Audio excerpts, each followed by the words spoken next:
Part 3 की शुरुआत में हमें क्लास का सीन दिखाया जाता है जहां पर हारुआकी सभी बच्चों को बताता है कि योकाई टीवी वाले हारुआकी का इंटरव्यू लेने आने वाले हैं, क्योंकि वो इस योकाई स्कूल में पढ़ाने वाला पहला इंसानी टीचर है और ये एक डॉक्यूमेंट्री शो है, योकाई ऑटोबायोग्राफीज।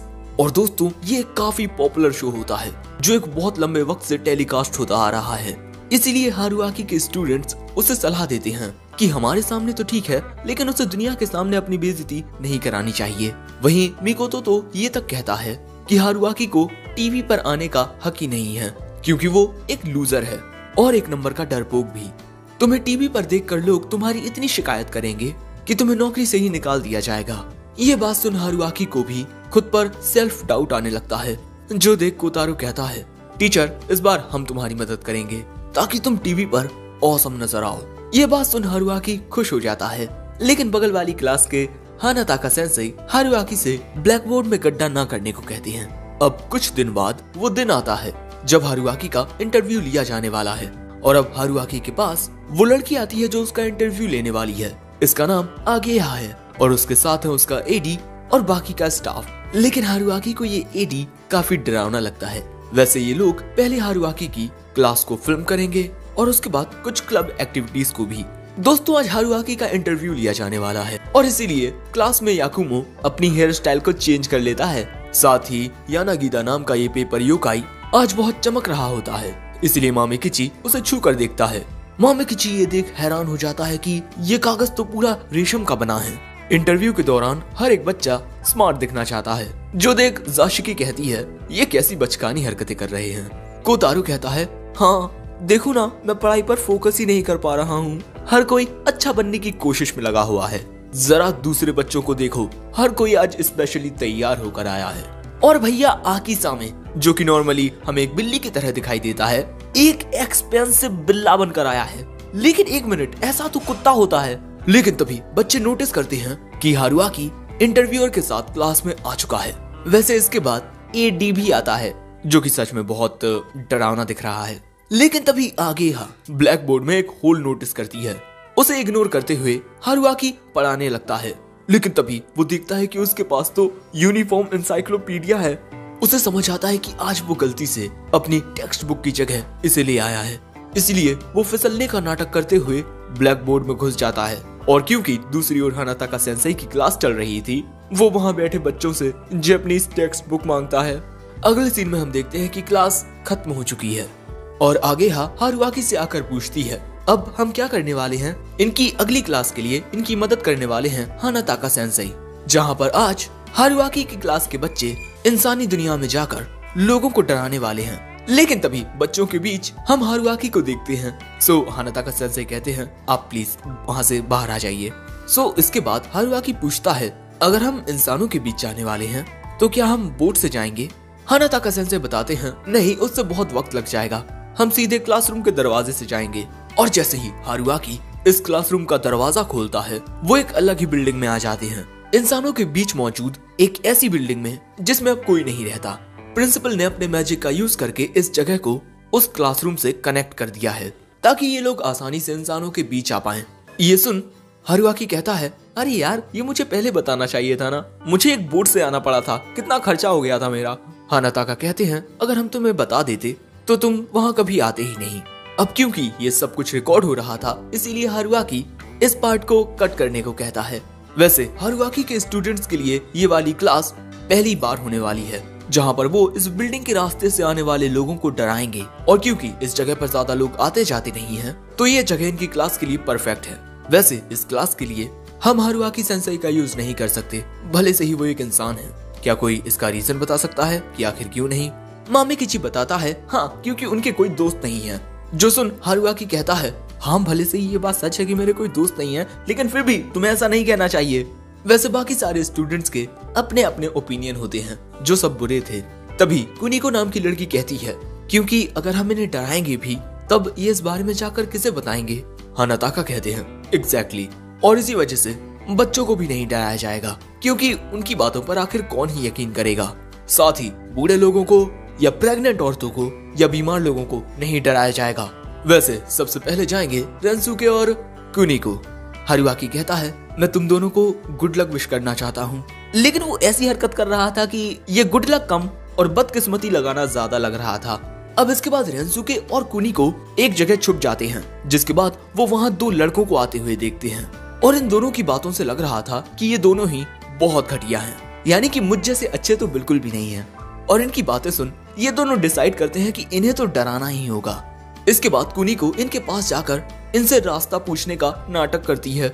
उसे देख ये दोनों कहते हैं अरे तुम जैसी प्यारी लड़की यहाँ क्या कर रही है, चलो मैं तुम्हें तुम्हारे घर तक छोड़ देता हूँ। जिसके बाद कुनिको अपनी अपर बॉडी को एक स्केलेटन में बदलकर इन दोनों से शुक्रिया कहती है और ये देख इन दोनों की फट जाती है और ये दोनों यहाँ से भागने लगते हैं। भूत भूत कोई हमें बचाओ। लेकिन तभी रेंसुके इनके सामने आकर इन्हें डरा देता है बू। फिर ये दोनों जहाँ से आए थे वहीं भाग जाते हैं और आखिर में रेंसुके कहता है जरा अपनी आदतें सुधार लो, अच्छा रहेगा। वैसे ये दोनों उन दोनों को डराने में कामयाब रहे, लेकिन ये देख हारुआकी कहता है थैंक गॉड ये लोग मुझे नहीं डरा रहे। वैसे इसके बाद टीचर याकुमो और कोतारो को जाने को कहते हैं। याकुमो कहता है अरे मैं उस चिरकुट से बहुत बेहतर करूंगा। यहाँ पर वो रेंसुके को चिरकुट कह रहा है। अब इसके बाद कोतारो और याकुमो भी छुप जाते हैं। वो दोनों इस रास्ते से एक उम्रदराज औरत को आते हुए देखते हैं, जिसके बाद ये दोनों आंटी के सामने जाकर इन्हें डराने के लिए अपनी अपनी चाल चलते हैं। याकुमो अपना चेहरा गायब कर लेता है तो वहीं कोतारो अपनी आधी बॉडी को कीचड़ बना लेता है। ये देख आंटी नमक का पैकेट फाड़ती हैं और पैकेट को ही कोतारो के मुंह में दे मारती हैं, जिसके बाद हमें पता चलता है कि ये कोई मामूली आंटी नहीं है, बल्कि जिन दो लड़कों को रेंसुके और कुनिको ने डराया था उन दोनों ने ही इन आंटी को हायर किया है। आंटी एक एक्सोर्सिस्ट हैं जो भूतों को मारती हैं। जिसके बाद याकुमो और कोतारो आंटी से डरकर भागने लगते हैं और अब इसके कुछ देर बाद हम देखते हैं कि इन दोनों की हालत खराब हो गई है। उस आंटी ने इन दोनों को 10 किलोमीटर तक दौड़ाया, लेकिन आखिर में इन दोनों ने आंटी को बांध ही दिया। सो अब रेंसुके आकर इन दोनों को सहानुभूति देता है, बेचारा याकुमो। वैसे इसके बाद बारी आती है आकिसामे की। वो दुआ कर रहा था कि उसके साथ कोई बहुत ही क्यूट हो, तो उसके पास इस सीरीज का सबसे क्यूट पर्सन मामेकिची आ जाता है। अब देखो दोस्तों, मैं और तुम जानते हैं कि वो किस क्यूट को मांग रहा था। कोई क्यूट सी प्यारी सी लड़की है ना, जिसे मैं भी मांगता हूँ, लेकिन मुझे कोई कभी मिली नहीं। चलो जिंदगी के इस दर्द से दूर होते हैं, कहानी में आगे आते हैं। इसके बाद ये दोनों छुप जाते हैं और इन दोनों को दो लड़कियां आते हुए दिखाई देती हैं। जिसके बाद आकिसामे अपने बिल्ली वाले रूप में आकर इन लड़कियों के सामने आ जाता है, पहले इन्हें डराने के लिए, मुझसे डरो। लेकिन वो दोनों लड़कियां इसे प्यारी सी बिल्ली समझकर इसको सहलाने लगती हैं, जिससे इसे भी काफी मजा आ रहा था। अब ये देख मामेकिची अपने रौद्र रूप में आकर वहां जाता है और ये लड़कियां उसे भी सहलाने लगती हैं। ये देख हानाताका सेंसेई डिसाइड करते हैं कि वो इन दोनों को एक्स्ट्रा लेसन्स देंगे। वैसे इसके बाद बारी आती है मिकोतो की और उसके साथ भेजने के लिए हानाताका सेंसेई हारुआकी को चुनते हैं। जो बात सुन हारुआकी तो खुश हो जाता है, लेकिन मिकोतो का दिमाग खराब हो जाता है। वैसे दोस्तों, हर एक चीज की अच्छे से रिकॉर्डिंग की जा रही है, लेकिन तभी हानाताका सेंसेई मिकोतो से कुछ तो कहते हैं जो हमें सुनने को नहीं मिलता। जिसके बाद हम दोनों को बिल्डिंग से बाहर जाते हुए देखते हैं और हमें पता चलता है कि मिकोतो अपने योकाई मैजिक को सही से कंट्रोल नहीं कर पाता। जैसा कि हम पहले जान चुके हैं कि जाशिकी और मिकोतो ऐसे योकाई हैं जो अपनी मैजिक पावर का यूज अपने इमोशंस के बेसिस पर कर सकते हैं। और तभी हमें मिकोतो के पास्ट का एक भयानक मंजर देखने को मिलता है और इसी बात से मिकोतो परेशान होता है कि कहीं पहले की तरह फिर से कोई गड़बड़ ना हो जाए। सो हारुआकी कहता है तुम चिंता मत करो, अगर कोई गड़बड़ हुई तो मैं अपनी एक्सोर्सिज्म पावर से तुम्हारी योकाई मैजिक को कैंसिल कर दूंगा। सो मिकोतो कहता है लेकिन तुम्हें तो अपनी पावर का यूज करना सही से आता ही नहीं है। जिसके बाद ये दोनों छुप कर देखते हैं कि वहीं एक गली से एक आदमी अपने कुत्ते के साथ घूमने के लिए आया है। मिकोतो यहाँ अपनी पावर का यूज करता है, जिस वजह से ये प्यारा सा कुत्ता सठिया जाता है और पागलों की तरह भागते हुए इन दोनों की ओर जाने लगता है। जाहिर सी बात है हारुआकी के पीछे पड़ जाता है ये पागल कुत्ता और उसे काटने की कोशिश करने लगता है, लेकिन हारुआकी बाल बाल बच जाता है और उसे लगता है कि अब वो बच जाएगा। लेकिन तभी सामने से आ रही एक साइकिल से वो टकरा जाता है, साथ ही वो कुत्ता भी उसे काट लेता है और साइकिल से टकराने की वजह से वो दूर जाकर गिरता है और एक दुकान की छत से टंग जाता है बहुत ही भयानक तरीके से। और तभी एक लड़की उसे देख लेती है और बहुत ज्यादा डर जाती है। जिसके बाद हारुआकी के पास हानाताका सेंसेई आते हैं। वैसे मिकोतो अपने टेस्ट में पास हो गया है और वो कुत्ता अब हारुआकी के ऊपर मूत रहा है, जिसके बाद हारुआकी वहीं नीचे गिर जाता है। हानाताका सेंसेई मिकोतो से कहते हैं कि उसे अपनी पावर का यूज दूसरों को नुकसान पहुंचाए बिना करना चाहिए। मिकोतो ऐसा ही करता है, जिसके अगले ही पल में इन दोनों के कपड़े फट जाते हैं और इनके सामने से एक लड़की गुजर रही थी जो इन दोनों को ऐसी हालत में देख लेती है और घबराकर वहां से पुलिस बचाओ कहकर चली जाती है। हानाताका उस लड़की को समझाने के लिए उसके पास जाने की कोशिश करते हैं, लेकिन हारुआकी रोक लेता है क्योंकि ऐसी हालत में किसी लड़की के पीछे जाना बहुत बड़ी दिक्कत दे सकता है। और भले से ही इस बार मिकोतो ने किसी को चोट ना पहुंचाई हो, लेकिन इन दोनों के स्वाभिमान को बहुत ठेस पहुंची है। जिसके बाद हम इन सभी को क्लासरूम में देखते हैं। आगे यह बताती है कि उन्हें बहुत ही अच्छी फुटेजेस मिली हैं, लेकिन दूसरी ओर इन बच्चों की प्लानिंग चल रही थी कि ऐसी कोई भी चीज नहीं हुई जिस वजह से हारुआकी सेंसेई का अच्छा एक्सप्रेशन पड़ा हो। इसीलिए ये सभी डिसाइड करते हैं कि अब यही हारुआकी की मदद करेंगे, लेकिन मिकोतो की नजर उन पर पड़ जाती है। ये लोग सोच क्या रहे हैं। अब इसके बाद क्लास के बाहर आगेहा अलग से हारुआकी का इंटरव्यू ले रही है। हारुआकी बताता है कि वो बायोलॉजी क्लब में वहाँ मौजूद जीवों का ख्याल रखता है और उसने वहाँ मौजूद सभी मैंड्रागोरा के नाम रखे हैं, लेकिन इस लड़की को समझ नहीं आता कि ये तो बिल्कुल एक जैसे दिखते हैं। तो आखिर हारुआकी को फर्क कैसे समझ आता है।